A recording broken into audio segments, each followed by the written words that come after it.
So I had a number of people ask me for help on the alpha and beta decay worksheet, so I figured I would just go ahead and make a video and put it on the module so that you can all see it.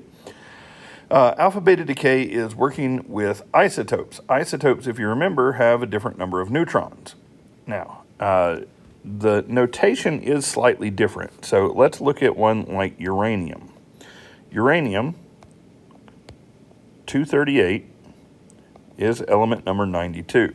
So if you notice, you do your symbol, mass up at the top left, protons at the bottom left. Okay? And so this is how you write it for an isotope. This actually is the correct number of neutrons for uranium. It's just that uranium's already radioactive. Think about it like another one we're going to look at, though, is carbon-14. And so there's carbon-14, carbon's always 6.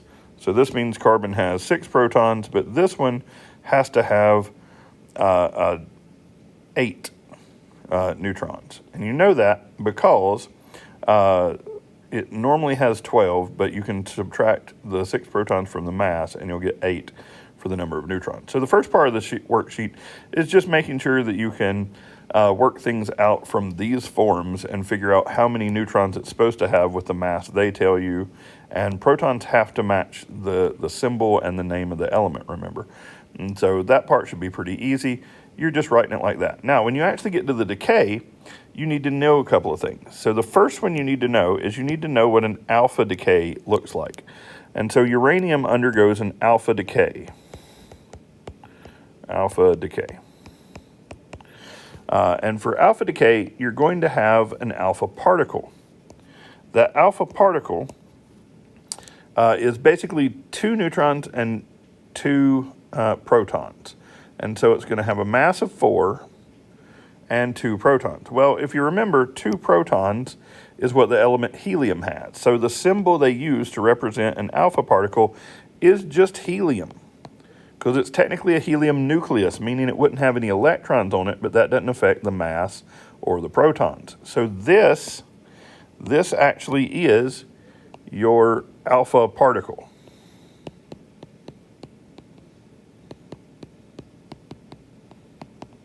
All right. Now, with knowing what alpha particle is, you can then determine what kind of new element it's going to make. Because if you see, it had to take 4 from the mass of uranium, because we started with uranium, 238. So that means we're going to get a mass of 234. And we're going to also have a change in protons. We lost 2 protons. And so that means it can't be 92. It's now going to be 90. And if you have 90 protons, it's no longer uranium. You can't use that symbol anymore.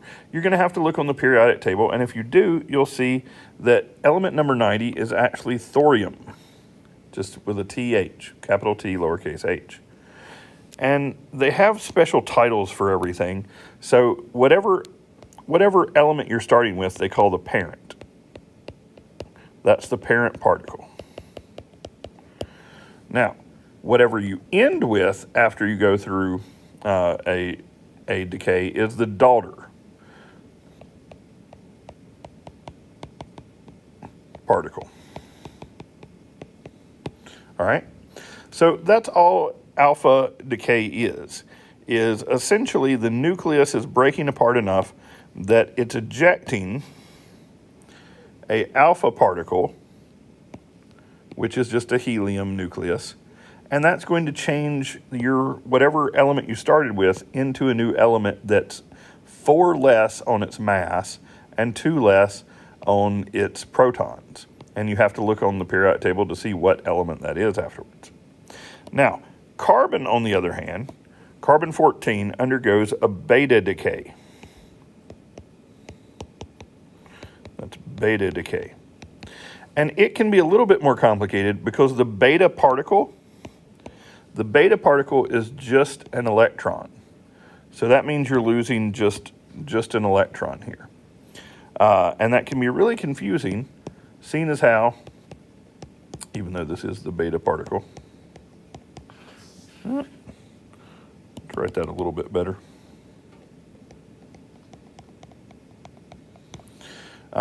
So if you think about what an electron would do, technically an electron wouldn't change the mass and it wouldn't change the protons.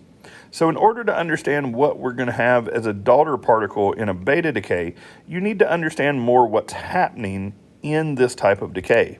So basically, these aren't the smallest particles in all of matter. Instead, electrons, protons, and neutrons are all made of something called like a quartz. And basically, they have a certain orientation.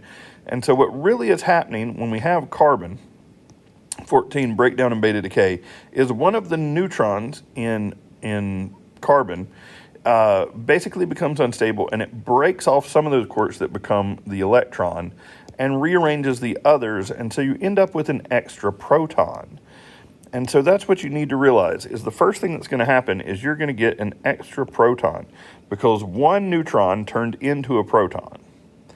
Now, that's going to change your element, and you need to look on the periodic table.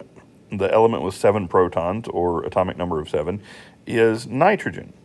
But then you traded a proton or a neutron for a proton, so the mass isn't going to change because they're both in value of just 1. So this is still going to be 14. And so now you have your new daughter particle from your carbon-14 parent particle, and the beta particle is your electron that shot off. And this is just what you have to be able to do. You have to figure out this reasoning with these things.